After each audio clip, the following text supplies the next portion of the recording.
Hello, sa mapagpalang umaga po mga kapatid. Kumusta po kayong lahat? Ang morning devotion po natin ngayon ay pinamagatan pong Are You Hungry Now? At ang verse po natin ay mula po sa James chapter 2, verse 14. Ang sabi po dito, What good is it, my brothers, if someone says he has faith, but does not have works? Can that faith save him? So sabi po dito sa our daily bread, Thomas knew what he needed to do. Having been born to a poor family in India and adopted by Americans, upon a return trip to India, he witnessed the dire needs of the children in his hometown. So he knew he had to help.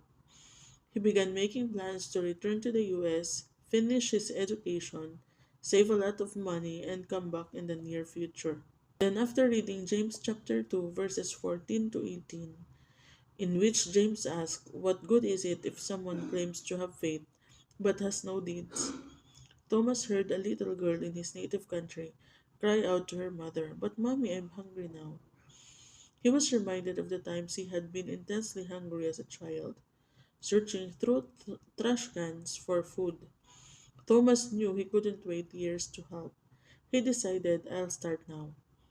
Today, the orphanage he began houses 50 well fed and cared for children who are learning about Jesus and getting an education. All because one man didn't put off what he knew God was asking him to do. So, basahin po muna natin yung James chapter 2, verses 14 to 18. Sabi po, What good is it, my brothers, if someone says he has faith but does not have works? Can that faith save him? If a brother or sister is poorly clothed and lacking in daily food, and one of you says to them, Go in peace, be warm and filled, without giving them the things needed for the body, what good is that? So also by faith itself, if it does not have works, is dead. But someone will say, You have faith and I have works. Show me your faith apart from your works, and I will show you my faith by my works. Amen. So, James' message applies to us as well. Our faith in Jesus Christ provides us with great advantages, a relationship with Him, an abundant life, and a future hope. But what good is it doing it? What good is it doing anyone else if we don't reach out and help those in need? Can you hear the cry, I'm hungry now? So when we pray, let us ask God to direct our steps towards the actions He wants us to take to help someone in need. Amen. So, praise the Lord.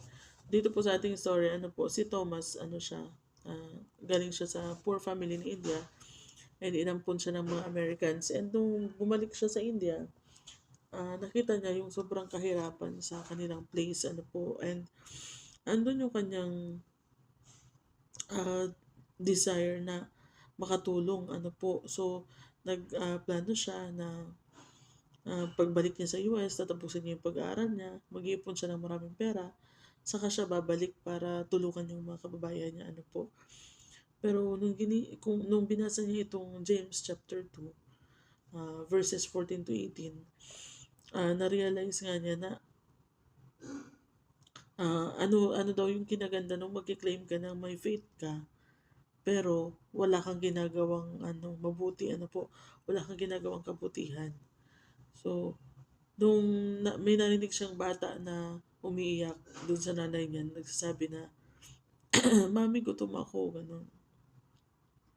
Naalala niya nung kabataan niya, nung hindi pa siya na-adapt ng Americans na nangunguha siya sa basura ng pagkain.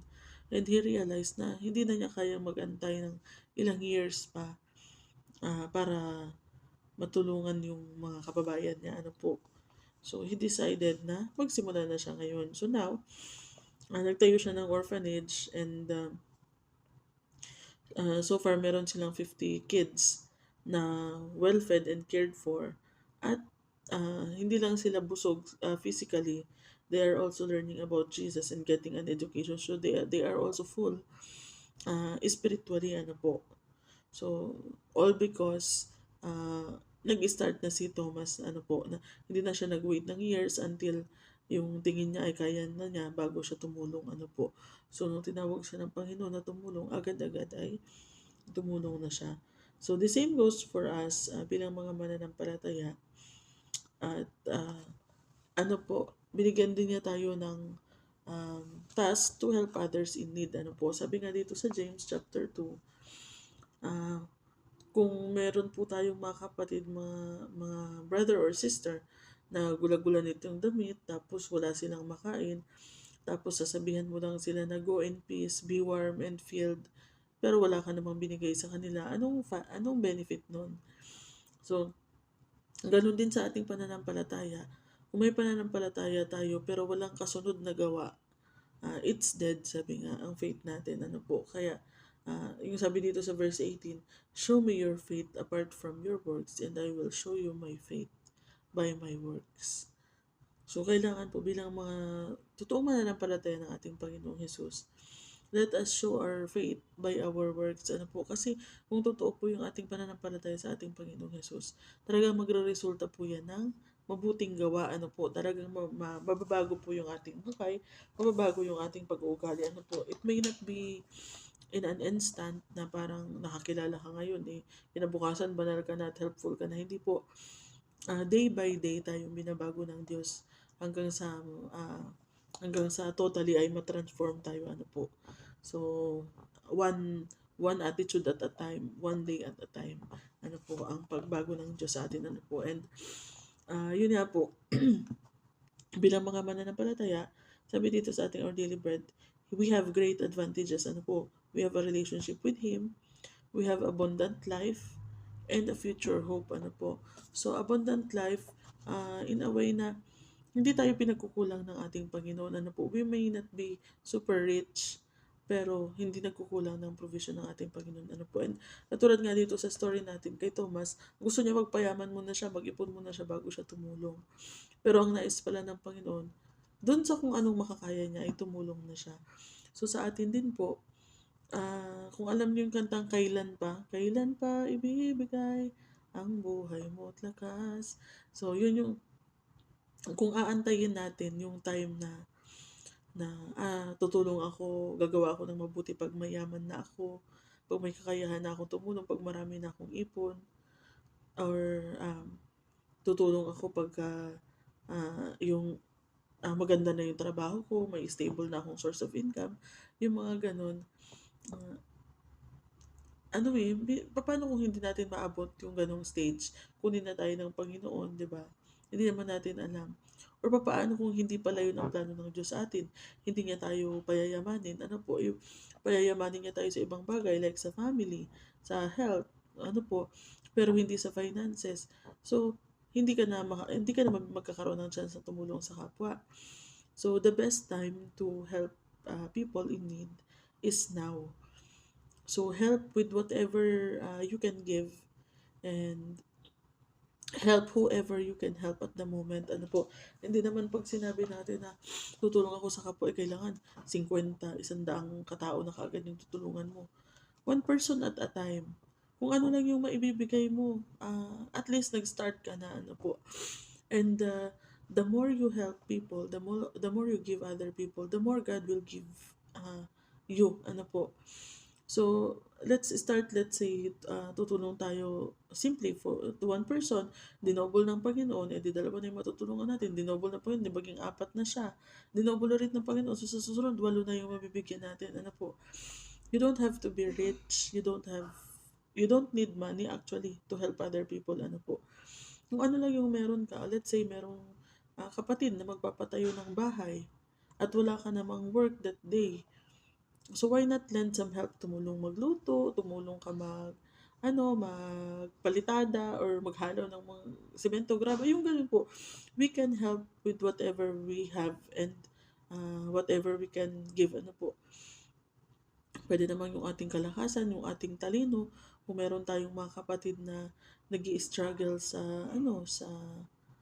let's say, hindi siya marunong masyado mag-English. So, nag-i-struggle siya maghanap ng trabaho. So, pwede naman nating i-coach or i-tutor, or pwede natin siyang bigyan ng pointers, paano sasagot sa interviews, ganyan. Or pwede din tayong tumulong, let's say we are skilled. Pwede tayo mag-train ng ibang tao, ng mga kapatid, na magkaroon din sila ng skills na magagamit nila to earn. Ano po, para magkaroon din sila ng income. Let's say we have a business, so we can employ people, ano po, para matulungan sila. And we can also coach them to have a business of their own. So marami pong ways na makakatulong tayo sa iba. Ano po, let's say may beginner doon sa company nyo at kailangan niya ng tulong sa pag-start sa trabaho since hindi pa siya familiar sa system or whatever na ginagamit nyo. So, pwede mo naman siyang turuan, pwede mo siyang i-guide, yung mga ganong simpleng bagay na hindi naman natin kailangan ng pera actually. So, but kung ano lang yung meron tayo, kung ano ba yung ating lakas, yung ating talino, pwede nating gamitin para tumulong sa kapwa. Ano po, let's say may mga kapatid naman na ah, gustong matuto sa music and we are gifted in music. So, pwede rin natin silang i-train, mga ganun. Kung may garden tayo, marami tayo napoproduce na mga gulay na sobra-sobra naman sa atin, we can give it to someone else. We can give it to those who are in need. So, yun yung mga ways na makakatulong tayo na hindi na natin kailangan antayin na tayo ay maging mayaman. Ano po, marami pang iba. Yun lang pagtawid sa kalsada at meron kang nakitang bata or matanda na kailangan tumawid, di tulungan natin yung mga ganun po, ano po. At marami pong ways na tayo ay makakatulong sa iba. And if we start now, by the time na yung target date mo na magsisimula ka pa lang, by that time ay mas marami ka nang natulungan, ano po. At doble na yung balik ng blessing sa'yo. So, there's no need to wait, ano po. Ipakita natin sa mga tao yung ating pananampalataya through our works. Ano po? Amen. So, let us pray. Hallelujah. Salamat, Panginoon, for this reminder, O Lord.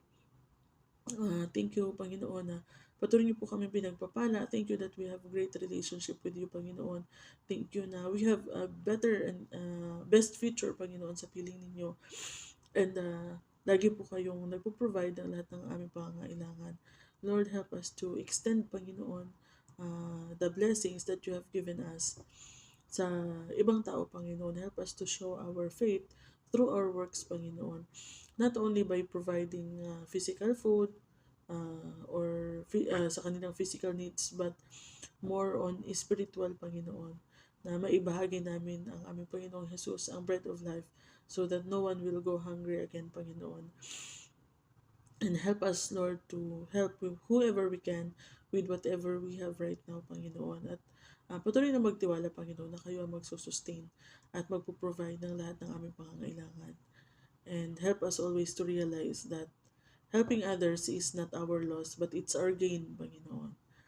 Kaya purihin ka, O Lord, and nawa sa araw na ito, Panginoon, ay i-guide niyo po kami dun sa mga tao, Panginoon, na kaya naming tulungan at nangangailangan ng aming tulong, Panginoon. And help us to share you, Panginoon, sa mga tao na hindi pa po nakakakilala sa inyo. Maraming salamat, Lord, and we pray all of this in Jesus' name. Amen. Amen. So, ingat po tayo mga kapatid sa maghapon. At nawapagpalain po kayo lahat ng ating Panginoon. God bless you all.